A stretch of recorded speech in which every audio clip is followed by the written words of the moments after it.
அரங்கரும் அழியேனும். ஓம் அகத்திஷாய நம. அரங்கமுருகா நினது திருவடி சரணம். திருக்குறள் நட்பு.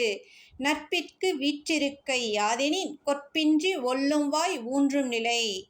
ஒரு நல்ல நட்பிற்கு சிம்மாசனம் யாதெனில் எந்தவித காலத்திலும் நிலையிலும் மனக்கலக்கம் கொள்ளாது மனதில் தடுமாற்றமின்றி நல்வழிக்கு உடன்பட்டு எக்காலத்திலும் நிலைத்து வாழும் நிலையே பெறுதலே ஆகும். நட்பு என்பது தூய்மையானது. அதனால் உலகியல் பொருளை தந்து தூய நட்பை பெற இயலாது என்ற ஆறுமுகப் பெருமானே.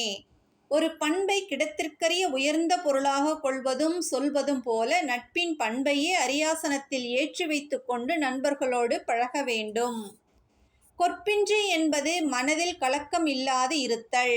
ஒல்லும் வாய் என்பது மனதால் உடன்படுதல், அதாவது கருத்துக்களால் முரண்படலாம், ஆனால் மனதால் விலகி செல்லுதல் கூடாது. ஊன்றும் நிலை என்பது நண்பன் நமது நன்மைக்காகத்தான் செய்வான், என்னிடம் எதுவும் பகிர்ந்து கொள்ளவில்லை என்றாலும் அதற்கு காரணம் இருக்கும், அவனுக்கு என்னிடத்தில் எல்லா உரிமையும் உண்டு என்று எண்ணும் மனம் வேண்டும். அத்தகைய நட்பே நிலைத்து நிற்கும். நட்பு என்பது எதையும் எடை போட்டு பார்த்து பழகுவதல்ல, எப்போதும் தாங்கி பிடித்து சுகமாக சுமக்கும் நிலையாகும். கருத்துக்கு இடம் கொடுக்காமல் கருணைக்கு இடம் தாராளமாக தர வேண்டும். குருவின் தேவாமிர்தமான உபதேசத்தை கேட்டு அதன்படி நடந்து அதன் பலாபலனை குருவின் திரு பாதத்தில் சமர்ப்பித்திடல் வேண்டும். நம்மில் இருக்கும் உயர்ந்த குணத்தில் உருவான எண்ணத்தை நட்பினால் நண்பனிடத்தில் உணர்வாக செலுத்துதல் வேண்டும். நன்மைக்காக உயர்ந்த நட்பிற்காக ஏங்கினாலும் வளர்த்து கொண்டாலும் எந்தவித காரணத்திற்காகவும் அறம் அல்லாத நெறியை நட்பிடத்தில் வளர்த்துவிடக் கூடாது.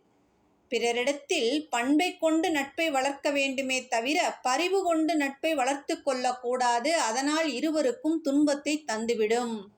கூடி பிரியேல் என்பது ஔவையின் கூற்று. அதாவது நல்லவரோடு நட்பு செய்து பின் அவரை பிரியாதே.